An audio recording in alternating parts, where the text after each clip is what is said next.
E a gente agora já voltando com o TB Mar News, vamos ao vivo com o Viderlan Araújo, que traz informações para a gente a respeito da atualização da situação da Covid-19 aqui no nosso estado. Viderlan, o que é que tem de novo?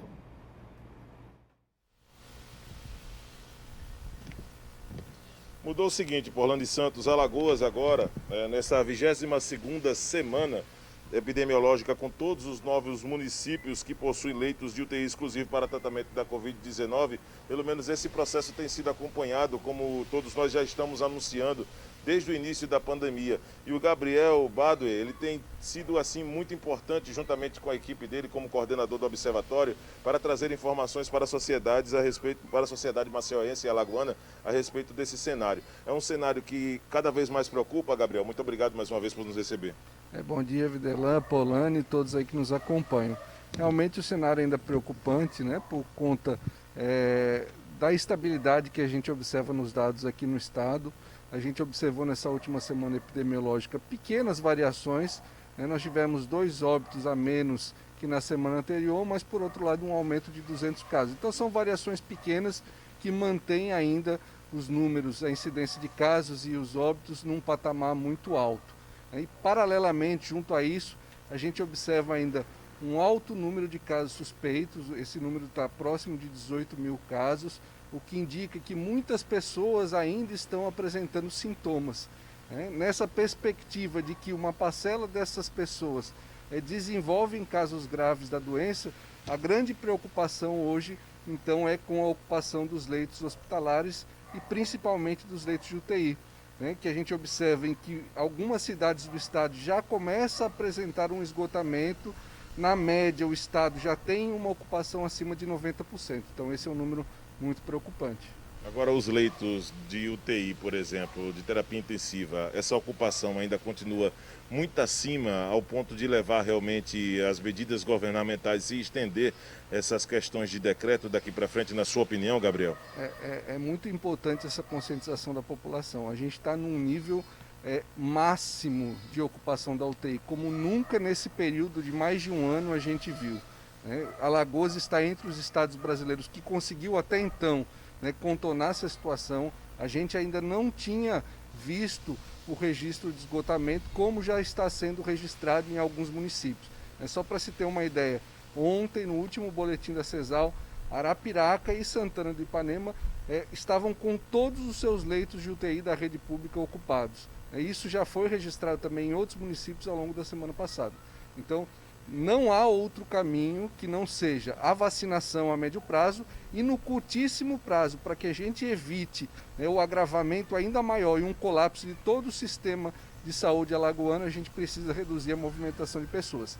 Então, nesse sentido, essas medidas que o governo tem tentado emplacar nessas últimas semanas são fundamentais e a população deve se atentar a elas e colaborar para o cumprimento dessas medidas. Nós acompanhamos agora há pouco, viemos do drive lá em Jaraguá, quando não se tem vacina para a primeira dose, né? Então isso tem também prejudicado, deixado o processo ainda mais lento, Gabriel. Para a população, em termos de conscientização, é muito importante daqui para frente manter de forma redobrada essa atenção, esses cuidados, agora até mesmo com a escassez de vacinas aqui em Alagoas. Isso mesmo, Vilela. A gente percebeu que na última semana houve uma desaceleração da vacinação em todo o estado. Isso é por conta da falta do insumo. Então a gente não teve um planejamento a nível Brasil. O Ministério da Saúde, que é responsável pela aquisição das vacinas, atrasou esse planejamento e a gente tem sofrido agora. Alagoas, junto com as suas prefeituras, é um dos estados que consegue atingir um bom nível de aplicação, está entre os melhores do Brasil, mas sem insumo a gente não consegue avançar. Então, enquanto a gente não conseguir avançar, enquanto a gente não conseguir ter uma grande parcela da população vacinada, para que a gente consiga, através da imunização, controlar a transmissão, a gente precisa adotar essas outras medidas de controle que passam pelo isolamento social, pelo uso da máscara e pela higienização das mãos. Essas medidas são fundamentais para que a gente consiga controlar a transmissão nesse momento e evitar um colapso ainda maior. Essa queda em percentuais no número de vacinados, vocês têm acompanhado isso, Gabriel? A gente acompanha semana a semana o número de percentuais. A gente percebia que nas últimas 4, 5 semanas existia um aumento gradual, ainda abaixo do nível que a gente precisa para conseguir vacinar a população alagoana adulta. Até o final desse ano, a gente não tem conseguido atingir esse nível em nenhum momento, mas havia, né, uma perspectiva de aumento gradual. E na última semana, após uma sequência de 4 semanas de aumento, a gente observou uma queda de cerca de 25% do número de doses aplicadas. A gente teve aí perto de 70 mil doses aplicadas nessa última semana, o que, comparado com a semana anterior, então representa essa queda. O percentual de ocupação dos leitos é um fator determinante para a emissão de medidas governamentais, né? Principalmente quando se trata das questões dos decretos. Próximo dia 10, o governador deve emitir um novo decreto. Se você tivesse a oportunidade de conversar a respeito desse assunto, acompanhando de perto, por ser coordenador do Observatório, Gabriel, qual seria exatamente a recomendação que você passaria diante desse cenário atual? A nossa recomendação, diante de tudo que a gente tem observado, é que ainda as medidas devem ser mantidas e até aprofundadas em algum sentido, já que, né, nesses últimos 10 dias, pelo que tem sido observado, pelos indícios, a gente não tem conseguido controlar e a situação tem se agravado. É importante a população entender que o grande problema da Covid-19 é um esgotamento da rede de saúde. Esse esgotamento vai representar a morte de pessoas sem sequer receber atendimento.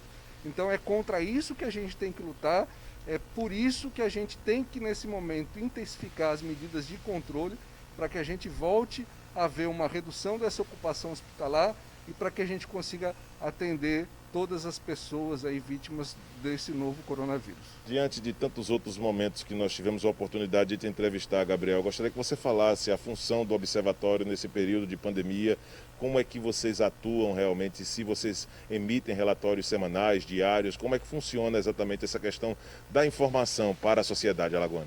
Entre os diversos trabalhos que a gente tem feito, né, paralelo às outras tantas atividades que a gente tem na universidade, a gente tem feito esse acompanhamento semanal da pandemia. Toda segunda-feira a gente divulga então um relatório com um conjunto de indicadores, não é apenas casos e óbitos, então o cenário é avaliado de maneira muito ampla, seguindo uma metodologia indicada por um conjunto aí de especialistas, de epidemiologistas ligados ao Consórcio Nordeste, que no ano passado então sugeriram essa metodologia. Esse relatório ele pode ser acessado por qualquer cidadão. Ele está disponível na página da Faculdade de Nutrição da Universidade Federal de Alagoas, é fanut.fal.br. Pois é, são informações. Obrigado, Gabriel, mais uma vez pelos seus esclarecimentos. Gabriel Badwe trazendo informações a respeito desse momento que nós estamos vivendo, Porlane, que é um momento muito preocupante. É um momento quando se trata realmente de questões que nós temos que manter de forma redobrada a prevenção diante do número de pessoas vacinadas que diminuiu bastante, né, nas últimas semanas, com essa falta de vacina na primeira dose, com esse trabalho que também nós precisamos sempre estar fazendo de informar para a população que essas medidas, elas são medidas básicas que dentro de casa nós precisamos adotar e que na rua precisamos redobrar para evitar esse número de pessoas infectadas, de pessoas que precisam exatamente de tratamentos através das UTIs, dos hospitais, para diminuir o percentual de ocupação nesse momento crítico na saúde no qual nós estamos todos os dias constatando, né, com um número de óbitos muito alto aqui no estado de Alagoas e em todo o Brasil. Com imagens de Francisco Nogueira, vamos nos despedindo aqui do Gabriel Badwe e volto com você, Porlane Santos, na sequência do TV Mar News. Amanhã teremos um novo encontro na nossa programação com mais informações. Muito obrigada, Viderlan, pela tua participação. A gente agradece também a participação aí de Gabriel Badwe na nossa programação. Mais uma vez, toda semana ele tem aí esse compromisso aqui com a TV Mar de passar essa atualização do Observatório da UFAL, né? E a gente agora muda um pouco de assunto, porque agora a gente vai falar sobre a cultura de paz no meio jurídico. Conforme o sistema jurídico brasileiro foi avançando para melhorar sua eficiência operacional, foi se criando também a cultura de conflito, onde o elevado número de processos e por casos dos mais simples aos mais graves foram abarrotando os tribunais. E aí é chegada a hora de virar a chave, mudar isso, ou pelo menos tentar. E aí é exatamente nesse sentido que se enquadra a cultura de paz, e quem traz mais detalhes a respeito disso é a advogada Oneika Albuquerque, que já está aqui presente no nosso estúdio. Bom dia para você, Oneika, tudo bom? Seja bem-vinda aqui ao TV Mar News. Fala para a gente, então, como que essa cultura de paz chegou, sob qual cenário? Muito bom dia, muito obrigada, Forlane. Muito bom dia, telespectadores. Então, como você bem introduziu, Forlane, é bem isso. A gente vem de uma cultura do litígio, né? E os profissionais do direito, meio que nós somos doutrinados da faculdade, da universidade, a isto, a litigar, porque é assim que iremos defender nossos clientes, e como se essa fosse a única saída.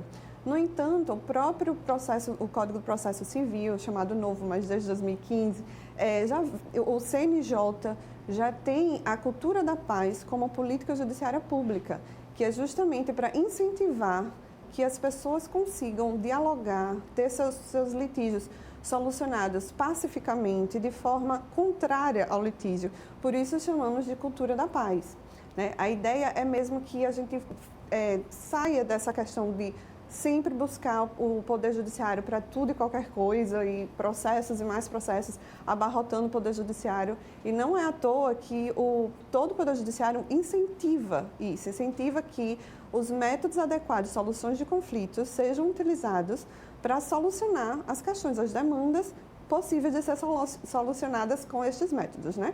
Porque estes são aqueles casos que que trata-se de direitos disponíveis. E, no entanto, também há outras formas de utilizar os métodos para que a gente fomente a cultura da paz, sem que necessariamente extinga um processo, mas ainda assim a gente consegue estimular isso na nossa sociedade. E, Oneika, que impacto essa cultura da paz traz, então, para o meio jurídico? A todo. Até já citei alguns, essa questão do abarrotamento do Poder Judiciário, que hoje é o que mais temos de números crescentes e crescentes. A questão da pandemia, que criou muitas outras situações. Então, assim, o Poder Judiciário vai ter menos demandas para que eles solucionem, vai ter mais pessoas da sociedade sabendo como lidar com seus conflitos. E quando a gente aprende a lidar com um conflito, apesar de parecer simples, ser único, mas a gente consegue ter uma outra visão para lidar com outros conflitos. E assim a gente vai gradativamente diminuindo mesmo todas essas demandas e questões que a gente tende a litigar por tudo e qualquer coisa. Então, quando a gente aprende a ter outra visão, a ter outra postura, outro comportamento em uma situação de nossa vida, a gente já tende a processar de forma diferente com a próxima situação que aconteça. Ainda que seja de situações diferentes, mas a gente já consegue ter uma postura diferente. Então, necessariamente, isso reflete no Poder Judiciário, porque a gente não vai precisar que tudo vira um processo, e assim esteja lá demorando longos anos, né? Porque são muitas situações para que sejam solucionadas através deles, né? Então... E, Oneika, nesse processo, para que a gente possa, então, de fato, adotar uma cultura de paz, é necessário que se haja uma mudança na postura, não só da gente, mas também de quem lida com essa situação. E aí, o mediador, ele entra nesse meio de que forma? Ele é um advogado? Ele é reconhecido como um mediador? Como é que funciona? Muito bem, Forlane. O mediador, ele pode ser um advogado ou não. Na verdade, o mediador, ele não precisa nem ter uma formação em si superior, digo. Porém, ele precisa ter uma formação como mediador para atuar nos processos judiciais. Quando for processos extrajudiciais, ele não precisa necessariamente. Porém, é necessário que ele tenha um mínimo de capacitação, porque existem os métodos adequados de soluções de conflitos. Dentro dos métodos, existem técnicas que a gente utiliza para que os conflitos sejam solucionados. Então, não basta que você tenha apenas a boa vontade. Isso é bom, obviamente, mas não basta, porque você, além de você ter aquele feeling mesmo, aquela experiência, de você sentir a situação e tentar guiar as partes, porque o mediador, inclusive, é chamado de facilitador. Então, não basta que você tenha aquela intenção de facilitar o diálogo, você precisa ter a capacitação para utilizar as técnicas que a gente pode utilizar. Então, assim, o mediador pode ser um advogado, porém, quando ele atua como mediador, ele não pode atuar como advogado naquele caso não haja um acordo, não termine aquele conflito. Então, o que é importante a gente dizer, principalmente para a classe advocatícia, que às vezes o pensamento é que a partir de uma sessão de mediação, o advogado vai perder seu lugar, ou ele vai perder o seu cliente. Uma coisa não extingue a outra. De forma alguma, muito ao contrário. É necessário que as partes estejam acompanhadas de seus advogados, e muitas vezes, porque o advogado ele atua como um consultor jurídico. Ele é extremamente importante numa conciliação também, numa mediação e numa arbitragem, que também faz parte dos métodos adequados de soluções de conflitos. E a vantagem disso é que não só traz benefícios para as partes, e assim, são benefícios que todos nós deveríamos buscar, como também para ele, porque no momento que as partes conseguem obter celeridade, rapidez, custo-benefício, sem contar que você deixa de ter todo o desgaste emocional, o desgaste financeiro também, porque não é só o que você gasta na justiça, mas também o que você deixa de ganhar muitas vezes. Enfim, tudo isso que traz de malefício, você evita tudo isso e o próprio advogado ele consegue receber seus honorários mais rápido, ele consegue... E o melhor de tudo, assim, Forlani, ele traz de fato, ele consegue ofertar para o cliente dele o que o cliente foi buscar. Porque o cliente buscou o advogado para solucionar seu caso, não necessariamente para ir brigar, litigar na justiça. Então, se o advogado propõe aquela mediação, aquela conciliação ou uma arbitragem, ele consegue oferecer ao cliente o que de fato o cliente o buscou para ter, mesmo que o cliente não saiba que era isso que ele queria, né? Cabe ao profissional oferecer as soluções, né? Então, a mediação e os métodos adequados de soluções de conflitos são mais uma oportunidade que o advogado tem para exercer sua função.